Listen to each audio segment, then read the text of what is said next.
پھر سورہ آپ کا سورہ اخلاص ہے, اب اس کے اندر آیتیں دیکھیں, اس کے اندر حروف دیکھیں کتنے سارے ہیں, تو ایک سورہ اخلاص پڑھنے کی وجہ سے کتنی نیکیاں بڑھ جائیں گی. اور رمضان کا مہینہ ایک ایسا مہینہ ہے کہ اس کے اندر ہر چیز کا ثواب ڈبل ٹرپل ہو جاتا ہے. بالکل. جیسے اگر 10 مل رہی ہے تو 7 گنا زیادہ اس میں ثواب ملے گا. او زبردست. 70 مل جائے گا ماشاءاللہ. تو اللہ تعالیٰ نے یہ رمضان کا مہینہ, جیسے ہمیں سیل لگی ہوئی ہوتی ہے, جیسے ایک مال ہے کہ 50% آف ہے یا بائی 1 گیٹ 1 فری ہے, تو کیسے رش لگا ہوا ہوتا ہے, سارے دوڑ رہے ہوتے ہیں ماشاءاللہ. یہ رمضان کا مہینہ دراصل اللہ تعالیٰ نے ایک سیل کا مہینہ دیا ہے کہ جتنا کما سکتے ہو اپنے اکاؤنٹ میں نیکیاں کما سکتے ہو کما لو. ایک کے بدلے عام اس میں تو ایک کے بدلے 10 ملے گا, 10 تک ملے گا, لیکن جب یہی چیز آپ رمضان کے اندر کریں گے تو اللہ تعالیٰ اس کا ثواب کیا کر دے گا, 70 گنا بڑھا دے گا. تو جس طرح ہم نیکیاں کرتے رہیں گے, تو سب سے پہلی چیز یہ ہے کہ اس رمضان کے مہینے میں اپنے آپ کو قرآن سے جوڑیں اور قرآن کو ہر وقت اپنا معمول بنائیں. اور اسی طرح جب یہ تو پہلا اسٹیپ ہو گیا, جب قرآن مجید کی تلاوت ہو گئی, پھر اس کے بعد اب سیکنڈ نمبر پہ آئیں گے قرآن مجید کو سمجھ کے پڑھنے کی ضرورت ہے. قرآن مجید دراصل یہ ہے کہ ہمارا جو لائف اسٹائل ہے پورا قرآن مجید ہم بیان کرتے ہیں. ہم ویسٹرن کلچر کو پڑھتے ہیں, ساری چیزوں کو پڑھتے ہیں, ہمارے پاس ہمارے گھر میں اللہ تعالیٰ نے لائف زندگی گزارنے کا ایک طریقہ, بہترین طریقہ قرآن مجید کے صورت میں نازل کر دیا ہے. سورہ حجرات کی جب ہم تلاوت کرتے ہیں, سورہ حجرات کے اندر اللہ تعالیٰ نے معاشرے میں کیسے زندگی گزاریں اور معاشرے میں کیسے امن آ سکتا ہے, اس کے بعد باقاعدہ ڈیٹیل تفصیلاً اللہ تعالیٰ نے اس کے اوپر سورہ حجرات کے اندر بیان کیا ہے کہ کسی کی غیبت نہ کریں, کسی کے لڑائی جھگڑا ہو جائے تو آپس میں صلح کرنے کی کوشش کریں. ایسا نہ ہو کہ کوئی تیسرا ایسا کردار ادا کر کے ان کی دشمنی اور بڑھے. ہمیں تیسرا کردار یہ ادا کرنا ہے کہ دونوں کے اندر صلح ہو جائے. یہ سب سورہ حجرات کے اندر آتے ہیں. جب یہ چیزیں انسان اندر آئے گی انسان کے اندر, تو یہ رمضان کا مہینہ تو گزرے گا اچھا, لیکن جب انسان کی سروس ایسی ہو جائے گی کہ پورا سال انشاءاللہ اسی طرح انشاءاللہ وہ اس سے گزارے گا. بالکل, بہت ہی بہترین آپ نے مجھے اس کا جواب دیا کہ قرآن شریف کی جو تلاوت ہے وہ بہت ضروری ہے, اور یہ بھی کہہ کر آسانی کر دی کہ اگر ہم صرف دیکھ کے پڑھ رہے ہیں تو وضو کی بھی ضرورت نہیں ہے, لیکن پاک ہونا بہت ضروری ہے اس کے لیے. یہ نہیں کہ ہم ناپاکی کی حالت میں بھی قرآن شریف کو پڑھ رہے ہیں. اب میرا جو دوسرا سوال ہے بڑا امپورٹنٹ ہے. بہت ساری خواتین جو ہے خاص طور پہ ایک سرٹن ایج کے بعد ان کو دین سے بڑی رغبت ہو جاتی ہے, بڑے قریب آتی ہیں, اور ان کو یہ لگتا ہے کہ یار اب تک ہم نے بڑا وقت ضائع کیا ہے اور اب ہمیں صحیح عبادت کرنی ہے. تو وہ اپنی ٹوٹی پھوٹی عبادت میں جو ہے وہ کوشش یہ کرتی ہیں کہ ہم صحیح صورتیں پڑھیں, یا نماز کے بعد جو ہے وہ ہم ایسی تسبیح پڑھیں کہ جس سے اللہ تعالیٰ ہمارے اندر بھی روحانیت پیدا کرے اور لگاؤ پیدا کرے.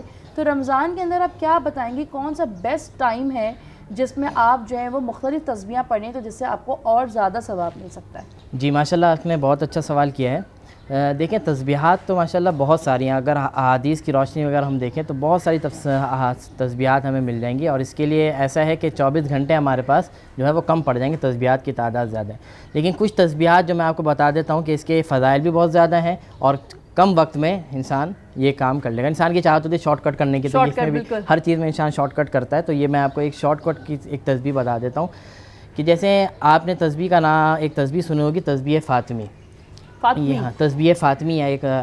رسول اللہ صلی اللہ علیہ وسلم نے اس کی تسبیح کی میں تھوڑا سا بیک گراؤنڈ بھی بتا دوں کہ آپ علیہ السلام نے یہ تسبیح دراصل اپنی بیٹی, اپنی صاحبزادی حضرت فاطمہ رضی اللہ تعالیٰ عنہا کو باقاعدہ گفٹ کے طور پر دی تھی.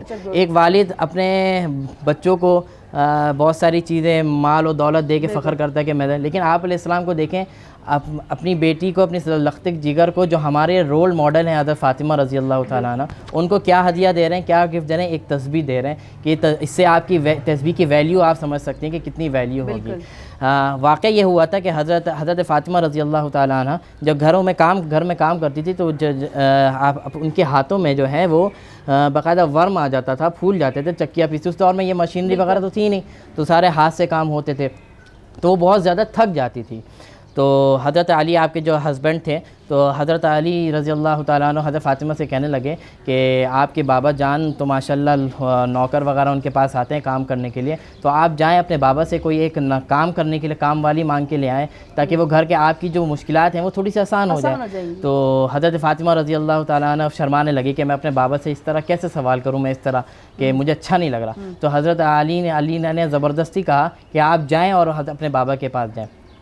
حضرت فاطمہ رضی اللہ تعالیٰ عنہ جب آپ علیہ السلام کے گھر گئیں اور دیکھا کہ آپ علیہ السلام تھوڑا سا مصروف ہیں اور کچھ نوکر وغیرہ غلام وغیرہ آئے ہوئے ہیں, تو وہ تقسیم کر رہے ہیں لوگوں میں, تو حضرت فاطمہ وہاں سے ریٹرن ہو گئیں. آپ کی ہمت نہیں ہو کہ آپ کے پاس جائیں. لیکن آپ علیہ السلام نے حضرت فاطمہ کو دیکھ لیا تھا کہ وہ میری بیٹی آئی ہے. دوسرے دن آپ علیہ السلام حضرت علی کے گھر پہ آئے اور کہنے لگے, حضرت فاطمہ سے پوچھنے لگے آپ میرے گھر آئی تھیں, میں نے آپ کو دیکھا تھا لیکن آپ چلی گئیں ریٹرن, میں سے آپ ملاقات نہیں کی, کیا ایسا معاملہ ہے؟ تو حضرت فاطمہ شرمانے لگیں, ان کے اندر یہ ہوا کہ میں کیسے اپنے بابا سے اس طرح یہ جھجک ہوتی ہے. تو حضرت علی نے آگے بڑھ کے کہا کہ اصل میں نے ہی ان کو بھیجا تھا کہ یہ ماشاءاللہ تھک جاتی ہیں اور ان کے ہاتھ دیکھیں کہ ان کے ہاتھ میں نشانات آ گئے ہیں کام کر کے, تو میں نے بھیجا تھا کہ آپ کوئی لے آئیں گھر میں جو آپ کی ہیلپ کریں, آپ کی مدد کریں, تو آپ کی یہ مشکلات آسان ہو جائے. تو اس موقع پر جناب نبی کریم صلی اللہ علیہ وسلم نے حضرت فاطمہ کو کہا کہ میں تمہیں آپ نوکر اس طرح کی باتیں کرتی ہیں, میں آپ کو اس سے کہیں زیادہ بڑی چیز نہ بتاؤں؟ حضرت فاطمہ اور حضرت علی نے کہا بالکل, آپ تو اس سے اچھی چیز بتائیں. تو اس موقع پر جناب نبی کریم صلی اللہ علیہ وسلم نے یہ تسبیحات دی تھیں, جس میں سبحان اللہ ہے, ایک الحمدللہ ہے اور ایک اللہ اکبر ہے. 33 مرتبہ سبحان اللہ اور 33 ٹائمز الحمدللہ اور 34 ٹائمز اللہ اکبر, اور اس کے ایک بار لاسٹ میں چوتھا کلمہ, جو چوتھا کلمہ ہم پڑھتے ہیں, یہ اگر پڑھ لیا جائے ہر فرض نماز کے بعد ایک دفعہ پڑھ لیا جائے, تو نبی علیہ السلام فرماتے ہیں کہ آپ جتنا بھی کام کریں لیکن آپ کو تھکاوٹ کا اثر آپ کے اوپر نہیں آئے گا. یہ تسبیح کی اتنی بڑی ویلیو ہے. آپ علیہ السلام اپنی فاطمہ حضرت فاطمہ کو گفٹ کے طور پہ دے رہے ہیں. تو یہ ہم امت, دراصل فاطمہ کو گفٹ دینا نہیں ہے, ہمیں ہماری امت, ہمیں ہماری ماؤں کو گفٹ دیا ہے جناب نبی صلی اللہ علیہ وسلم نے. جب وہ یہ پڑھیں گی تو ان کی جو دن بھر کی ساری تھکاوٹ ہے وہ خود ریلائز کریں گی, اپنے اندر محسوس کریں گی کہ وہ جو پہلے تھکاوٹ ہوتی ہے اس تسبیح کی برکت سے وہ تھکاوٹ نہیں ہوگی. تو یہ اس کے فضائل بھی بہت زیادہ ہیں, اور خاص طور پر آپ علیہ السلام کا ہدیہ ہے, تو یہ اس کا بہت معمول بنانا چاہیے, ہر نماز کے بعد اس کو پڑھا جائے. سبحان اللہ, سبحان اللہ. جب رسول اللہ ہمیں کوئی تحفہ دیتے ہیں تو وہ پوری امت کے لیے ہوتا ہے. بظاہر تو وہ حضرت فاطمہ ہوں, حضرت علی ہوں, یا کوئی بھی ہو, کوئی بھی صحابہ اکرام ہو, لیکن وہ بیسکلی ایک رول ماڈل ہوتے ہیں, اور وہ ہمارے لیے ہی ہوتا ہے کہ ہم جو ہے وہ کس طریقے سے اپنے آپ میں آسانیاں پیدا کر سکیں. مولانا صاحب نے بہت ہی زبردست یہ بات کی کہ ہم جب صبح سحری کے وقت سے اٹھتے ہیں اور اس کے بعد ہمیں پورا دن اپنے بچوں کے ساتھ, اپنے گھر والوں کے ساتھ مختلف کاموں کی مصروفیت کی وجہ سے, افطاری کی بنانے کی وجہ سے, اور خاص طور پہ جب سیبو جو ہمارا گروپ ہے اس میں خواتین جو ہے وہ اپنے آرڈرز بھی دے رہی ہوتی ہیں, اور پھر اس کے بعد خواتین کو ہوتا ہے کہ یا پورا دن تو ہم نے کام کیا, اب ہم اپنا وقت جو ہے وہ اللہ کو دیں اور تراویح پڑھیں اور مختلف عبادت کریں, صلاۃ و تسبیح پڑھتے ہیں. لیکن اتنی زیادہ تھکاوٹ ہو جاتی ہے کہ ہم اپنی نماز کو شارٹ کرتے ہیں, یعنی کہ صرف فرض پڑھ لیتے ہیں, ضروری نہیں سمجھتے کہ پوری پڑھے, کیونکہ آپ کو یہ ہوتا ہے کہ اب صبح اٹھ کے ہمیں پھر سے سحری کا بھی تیاری کرنی ہے. تو جو تسبیح ہے جو رسول اللہ نے حضرت فاطمہ رضی اللہ عنہ کو جو گفٹ کی, تو وہ اگر تسبیح آپ پڑھیں گے تو یہ آپ کے لیے بہت ہی بہترین تحفہ ہے جو آج ہمارے شو سے بھی آپ کو ملا, اور اس کی انفارمیشن آپ کو ملی. اسی کے ساتھ ہی مجھے اور مولانا صاحب کو دیں اجازت, پھر ہم کل ملیں گے ایک اور مزیدار سے ٹاپک کے ساتھ. اپنا بہت سارا خیال رکھیے گا. اللہ حافظ.